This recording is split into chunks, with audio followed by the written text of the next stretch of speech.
Dis-moi, Camilla. Ce n'est pas contre toi, mais... c'est pour ce type que tu m'as repoussé. Qu'est-ce qui t'arrive? Ne commence pas à faire ton intéressant. Tu es le vice-président juridique de Mascarada, et je te signale que ce serait très mal vu que tu fasses une crise de jalousie ici, à la réception. Attendez, je ne comprends pas. Mon amour, tu n'as vraiment parlé à personne de nous deux? Tais-toi. C'est quoi ton problème avec Camilla? Ça ne te regarde pas. Oh, mais si! Si ça me regarde!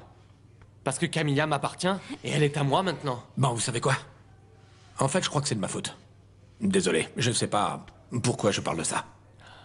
Mais t'inquiète pas, tu fais ce que tu veux de ta vie. Je te demande juste de le faire loin de mon entreprise. Très bien, pas de souci. Ah, ma pauvre, ma jolie petite sauvageonne est allée fricoter avec son chef, hein? Dis-moi, et s'il lui arrive un accident à ton petit ami, hein? Hein? Parce que les types comme lui, ils se font enlever, séquestrer, et parfois même tuer. Viens par là, toi. N'y pense même pas, Roberto. Alors fais ce que je veux que tu fasses. Et donne-moi juste ce que je te demande. Tiens-toi bien avec moi. Tu sais que je connais ton point faible. Et tu sais de quoi je suis capable. Hein?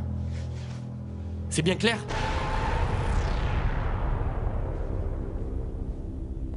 Donne-moi ce téléphone. Quoi? Mais...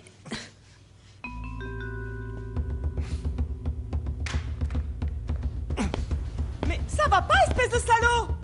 Je ne vais pas permettre que tu parles à Gregorio Aragon. C'était Octavia qui me donnait des nouvelles de Leandro. Pour qui est-ce que tu te prends? Je me prends pour ton fiancé. Voilà ton nouveau téléphone. Et il contient déjà tous les numéros dont tu as besoin. Si tu crois qu'avec ça, je vais devenir une femme stupide et soumise, ça ne va pas marcher. Et tu peux me croire, après ça, les choses ne risquent pas de s'arranger car je te déteste encore plus. Bien. T'as terminé? Je te recommande de prendre ce téléphone parce que tu vas en avoir besoin. Et en plus, ton papa me l'a ordonné. Et il faut que je lui obéisse. Si tu crois que le téléphone est la seule façon que j'ai de communiquer avec Gregorio, tu te trompes. Même si ça te blesse dans ton ego de macho, je vais continuer à le voir. Parce que lui, c'est un homme, un vrai. Et je l'aime. Si Rosa Blanco a décidé de revenir, nous avons vraiment un énorme problème. Oui, oui, bien sûr, bien sûr. On ne peut pas, non, on ne peut pas la laisser revenir. Parce que cette femme est remplie de haine. Et elle va vouloir se venger de tous ceux qui lui ont fait du mal. Mais qu'est-ce qu'on peut faire alors? Enfin, je sais qu'après tout ce qui lui est arrivé, elle est toujours en colère, mais... Mais rien. On ne peut pas la laisser revenir, n'est-ce pas? On ne peut pas la laisser parvenir à ses fins. De toute façon, si elle revient, je ferai comme si je ne l'avais jamais vue de ma vie. Enfin, c'est ce que je fais en temps normal, hein. Et ça marche bien. Moi, je n'aborde presque jamais le sujet, mais quand on me pose la question, je dis juste que je ne la connais que de nom par ma belle-sœur Maria Amelia. Bien sûr, bien sûr. Pour l'instant, l'important, c'est que si cette femme est décidée à revenir, nous devons absolument agir. Cette guerre se terminera quand Ézéchiel sera emprisonné à perpétuité ou quand il mourra. Bien sûr, je préfère la deuxième option. Je t'en prie, Fausto. Il dit la même chose pour toi. Ce qui compte, c'est que moi aussi j'ai des amis et des contacts haut placés. Et si Ézéchiel peut faire classer l'affaire de mon neveu, je peux aussi faire ouvrir à nouveau cette affaire. Ce qui compte vraiment, c'est de rassembler les preuves contre Ézéchiel. Sinon, ça ne sert à rien de rouvrir le dossier.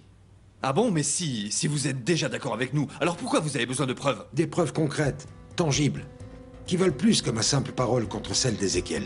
Par exemple, quand l'usine a été passée au peigne fin, on a trouvé une paire de gants. Et je pense que ces gants ont été utilisés au moment où on a tiré sur votre frère. Mais ces gants ont mystérieusement disparu du laboratoire de criminalistique. Et ça, c'est l'œuvre d'Ézéchiel. C'est justement ce que je pense, en effet, oui. Et vous avez peut-être des amis très importants et très puissants, mais Ézéchiel en a plus. Et ça lui est très utile. Ok, mais alors s'il n'y a aucune preuve, s'il n'existe vraiment aucune manière pour qu'Ézéchiel Lopez Mendez soit puni par la loi, alors la justice va se rendre œil pour œil, dent pour dent, c'est tout. Le docteur est sorti? Bonjour. Docteur. Le patient est stable, mais j'ai besoin de vous poser quelques questions. Ok. L'épilepsie de Leandro a commencé à quel âge? Eh bien, c'était il y a très longtemps, il y a environ 6 ou 7 ans. Alors c'est possible que ce soit une pathologie congénitale. Congénitale? Docteur, dites-moi de qui mon fils a hérité ça, parce que moi je suis un homme parfaitement sain. Non, pas héréditaire. Peut-être que des cellules cérébrales ont été abîmées à la naissance. Il a eu une méningite? Non, non, docteur, pas du tout. Dites-moi si récemment Leandro a subi du stress. Ou consommé des substances comme de l'alcool ou de la drogue. Non, non, pas Leandro. C'est un garçon parfaitement normal. Écoutez, docteur, donnez-nous l'autorisation de sortie de l'hôpital, ok? On connaît déjà toutes ces bêtises. Docteur, comment pouvons-nous éviter une autre crise? Allez voir un groupe de soutien avec lui. Son état nécessite vraiment beaucoup de patience. Mais avant tout, comme il ne peut gérer trop de choses ou subir un stress trop important, ne le considérez pas comme un handicapé. Écoutez, Oui, docteur, un incapable est un incapable. C'est malheureusement ça, je connais mon fils. Je ne comprends pas quel est le problème avec Moïse. Ah, Chila, il provoque. Il excite les femmes. Mais quand ça devient chaud, il s'évanouit dans la nature. Ma chérie, va là-bas te faire laver les cheveux. Vas-y. Merci. Merci. Ma belle. Merci, merci pourquoi? Merci pourquoi enfin? Qu'est-ce qu'il y a? Je suis sûre qu'elle est jalouse et qu'elle est juste frigide. En plus, Chila, tu recherches un type romantique qui ne veut pas uniquement te mettre dans son lit. Ah, moi je sens que Moïse fait partie de mon équipe. Et si c'est le cas, je vous le dis tout net, bah les pattes, hein. J'ai touché le gros lot. Ne te projette pas, Chichi, ne te projette pas, car Moïse est un macho. Ça ne s'explique pas, ça se voit, c'est tout. Ah non, non, non, non, non, non, non, non. Il faut que je me détende. Que je pense au moment divin que nous allons passer avec Moïse ce soir. J'ai un très bon pressentiment. Ah. Si tu as peur, écoute-moi bien, c'est parce que tu t'es très mal comporté. Tu sais très bien ce que tu as fait. Il n'y a pas de retour en arrière possible. Tais-toi. Je sais ce que j'ai fait. Il ne se passe pas un jour sans que ce souvenir revienne me hanter. Tu sais quoi? En fait, j'ai réfléchi à des petites choses qui pourraient sans doute nous aider à rendre cette relation plus avantageuse. Oublie ça, même pas dans tes rêves. Pauvre type, ordure. Mais quelle vulgarité, sauvageonne. Quelle vulgarité pour une femme aussi convenable que toi. J'avais oublié que tu n'étais pas une femme convenable. Tu es une pauvre fille. Tu es une sauvage. Et donc tu vas faire tout ce que je te dis. Lâche-moi. Et ce que je te demande. Parce que je n'ai rien à perdre. Lâche-moi. Alors que toi, tu pourrais perdre toute cette mascarade que tu as mise au point pour les gens d'ici, hein? Très bien. Très bien quoi? Très bien, je vais collaborer. Ah, j'aime mieux ça. Silencieuse, raisonnable et soumise. Et si tu ne fais pas ce que je te dis, le premier à en subir les conséquences, ce sera ton petit ami. Ensuite, ce sera toi. Et quand je le ferai, je vais me marrer. Et tu sais, il y aura au moins un de nous deux qui appréciera cette petite expérience.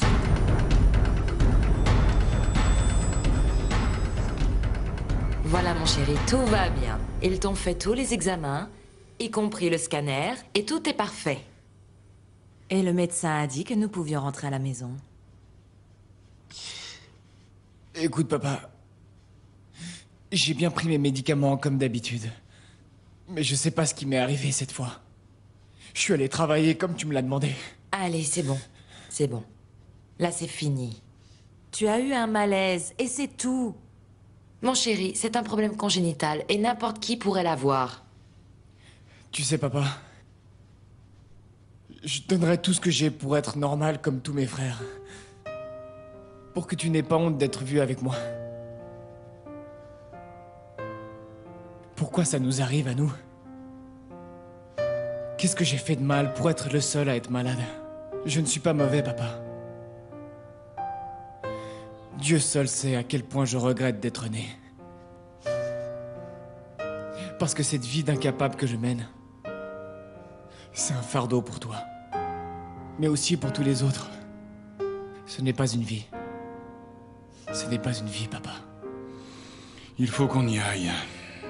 Je vous attends dehors.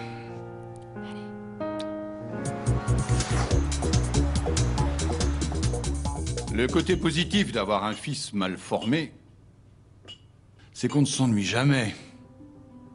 D'un seul coup, bam! Il fait une attaque comme aujourd'hui, et c'est tout de suite la panique. Papa, mais comment tu peux dire ça? Leandro pourrait avoir quelque chose de bien plus grave. Mais il ne faut pas grand-chose. À peine un petit coup sur la tête. Au final, comme elle n'est pas très pleine, ça n'est pas très grave. Drôle de façon qu'a l'empereur Ézéchiel Lopez Mendes d'aimer ses enfants, en nous humiliant et nous insultant dès qu'il le peut. Est-ce qu'il est possible de manger en paix? Papa, Leandro n'est pas responsable de ce qui lui est arrivé. Papa, je vais bien. Comme tu l'as dit, c'est juste un petit coup sur la tête. Je vais bien, vraiment. Mon fils, comment on peut aller bien quand on est comme toi, souffrant d'épilepsie? Tu sais que tu es un infirme. Tu n'iras jamais bien, tu es né... Tu es né mal fichu, tu mourras mal fichu. Ça s'est mal passé au travail, mon garçon? Mal, non. Très mal. Mais ce n'est rien, maman. Tu es sûr que ce n'est que le travail?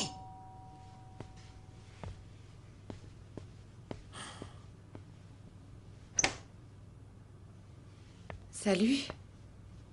Comment tu vas? Ça va mieux? Ah, je le savais qu'il t'était arrivé quelque chose. J'ai demandé Camilla en mariage et elle m'a dit non. Voilà. Tu es contente? J'imagine que c'est pour ça que tu es venue, non? Pour me faire la morale et me dire que tu avais raison.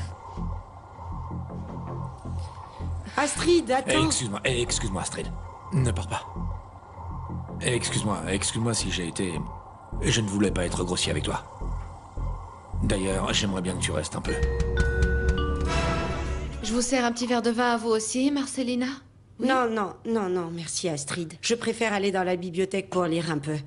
Je vais vous laisser seul pour que vous puissiez parler de vos affaires. Quelles affaires, maman? S'il te plaît. Max, peut-être que ta maman veut juste que tu te sentes plus à l'aise pour discuter avec une amie. Vous en faites tout un plat de cette histoire. Ça n'a rien d'extraordinaire. J'ai demandé une femme en mariage et elle a refusé. C'est tout. Je ne vais pas en mourir. Enfin... Après, je l'ai vu parler à ce type. Je ne sais pas si c'était son copain... ou son mari, son amant. De toute façon, je ne veux pas parler de cette histoire. Comme c'est agréable de critiquer. De mettre un masque et de montrer les autres du doigt sans se regarder dans le miroir. Hein, mes enfants? Pourquoi tu dis ça, papa?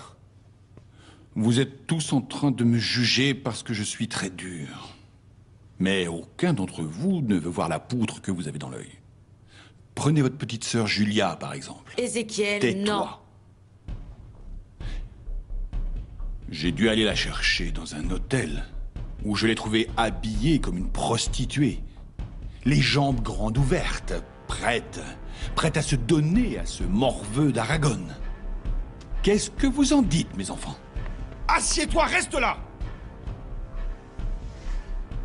Vous voyez que tout le monde aime critiquer les autres, mais personne n'aime qu'on lui fasse la même chose. Vas-y, Julia. Raconte à ton frère le curé ce que tu allais faire avec ce blanc-bec à l'hôtel. Papa, tu sais, on commet tous des erreurs. Et si jamais Julia en a commis une, elle saura se repentir. Maintenant, s'il te plaît, je te demande d'arrêter de tirer sur l'ambulance, surtout quand il s'agit de ta propre fille. Julia, tu ne dois surtout pas avoir honte de tout ce que tu as fait. Mais je n'ai pas du tout honte de ce que j'ai fait. Et encore moins de l'amour que je ressens pour Gregorio. Respecte un peu ton petit ami, bon sang. Celso, tu n'es pas amoureuse d'un pauvre Aragon, mais tu es amoureuse de Celso. Parce que je l'ai décidé et je le maintiens.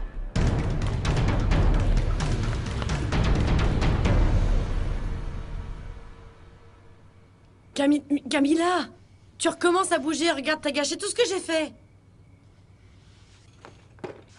Comme toujours. Je suis toujours en train de tout gâcher, tout. Comme aujourd'hui. Quand Max m'a demandé en mariage J'ai encore tout gâché. Comment? Max t'a demandé en mariage, mais qu'est-ce que tu lui as dit? Qu'est-ce que je pouvais lui dire, Yeli? Je viens de te dire que je gâche tout. J'ai une fâcheuse tendance à gâcher tout ce qui m'entoure. Tout le monde finit un jour par souffrir à cause de moi. Et Max, il est adorable. Il mérite pas tout ça. Mais comment tu pourrais lui faire du mal en l'aimant? Max ne mérite pas ça, Yeli. Mon amour est maudit. Il est mauvais, mon amour, c'est mauvais. Parce que tout ce que je touche meurt ou s'éloigne de moi. On souffre par ma faute. Je te l'ai déjà dit et je sais pas, Yeli, il mérite pas ça, il le mérite pas. Mais qu'est-ce que tu vas faire? Tu vas te laisser mourir sans jamais t'autoriser à exprimer l'amour que tu ressens pour lui? Eh bien oui. S'il faut que je fasse ce sacrifice pour que Max aille bien, alors je mourrai avec mon amour au fond de moi. Je préfère ça plutôt que de le décevoir, ou pire, que ce type revienne dans ma vie encore une fois. Mais quel type, Camilla? Quel homme? Ça me fait du mal de te voir comme ça, Max. Cette femme t'a brisé le cœur et... Ah, ça m'énerve que tu sois si mal. Oublie ça, Astrid. Ça n'a pas d'importance. Mais si, bien sûr que si, ça en a. Ce n'est pas pour rien que tu m'as repoussé. Tu ne voulais pas trahir l'amour que tu ressentais pour Camilla. Non, merci, ça suffit. Non, ne me dis pas non. Ce petit verre de vin va t'aider à te détendre un peu. Et je suis là pour t'écouter, pour t'accompagner, pour te soutenir. Ce dont tu as besoin maintenant, c'est d'une amie et c'est bien ce que je suis.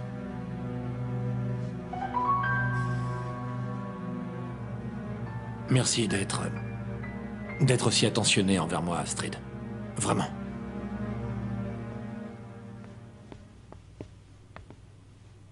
Pourquoi tu n'es pas allé au bureau? Roger voulait sortir avec son arme pour affronter Ezekiel. S'il te plaît, Fausto, ne le laisse pas subir le même sort que Marco. Ne t'en fais pas, ça n'arrivera pas. Et toi, qu'est-ce qui t'arrive? Pourquoi tu fais cette tête? Rosa Blanco. Elle est décidée à revenir. La petite jeune femme l'a retrouvée. Non. Elda m'a dit que Rosa Blanco allait revenir de son propre chef. Comme si ça ne suffisait pas. Encore un autre problème. Oh, Sorette! Oh, tu es sûre que ce n'est pas exagéré de mettre cette tenue? Tu es sublime, Sorette. Mais attends, bois une gorgée pour la mauvaise haleine. Oh oui, important. Voilà, c'est bon? Ah. Très bien. Attends. Laisse-moi m'installer là-bas. Tu sais, pour que ça fasse naturel. Ok, vas-y.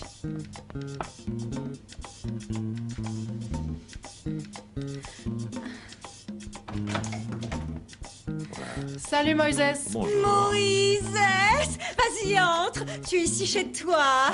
Ah, mets-toi à l'aise. Quelle superbe fleur. Rosie, Sorette, s'il te plaît, mets les fleurs dans un vase. Tu veux bien? Mets là-bas, dans la cuisine. Amusez-vous bien. Salut. Pas de soucis. Moïse, tu veux un petit verre de rhum? Oui.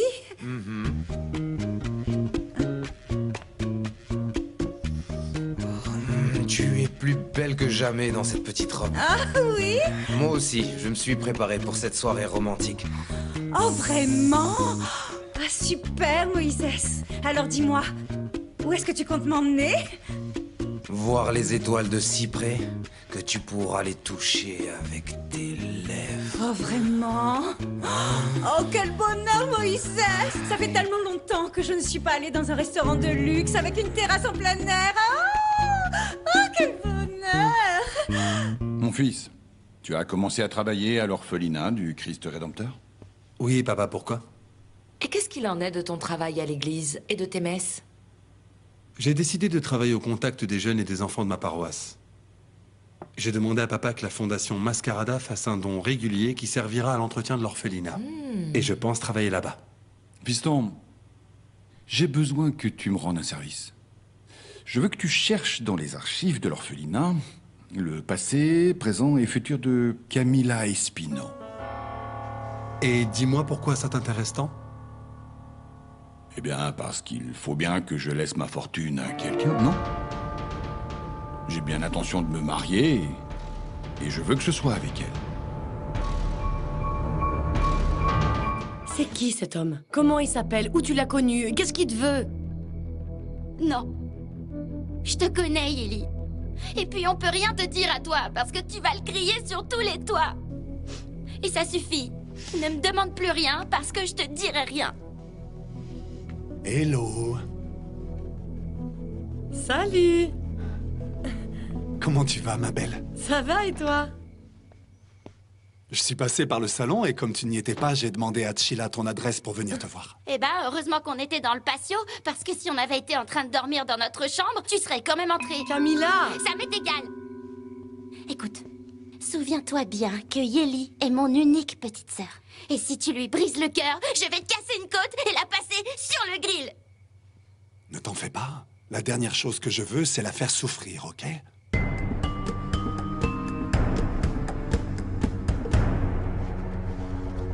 Moïse, les restaurants de luxe se remplissent très vite, tu le sais bien. Pourquoi on ne partirait pas maintenant? Hein? À moins que tu aies déjà réservé. En fait, je ne peux pas trop dépenser. On est le 15 du mois et je n'ai toujours pas eu mon salaire du gymnase. Bien sûr, si tu me prêtes un peu d'argent, je te rembourse dès que je l'ai. Non, c'est pas grave. Allons-y, allons-y, je t'invite. Excuse-moi, mais j'ai oublié mes sous dans le taxi. Tu n'as pas de voiture? Peu importe, on va prendre la mienne, hein? Je vais chercher les clés. Tu ne préférerais pas qu'on reste ici, tous les deux? Et qu'on boive cette bouteille ensemble? Après tout, au restaurant, elle va coûter le double. Je m'en fiche, chérie. Attends, calme-toi. Si on passait un moment délicieux ici ensemble. Et peut-être que tu verras des étoiles sur le plafond de ta chambre. Et pourquoi pas? En plus, pour voir les étoiles, il faut juste garder les yeux bien ouverts et regarder en l'air.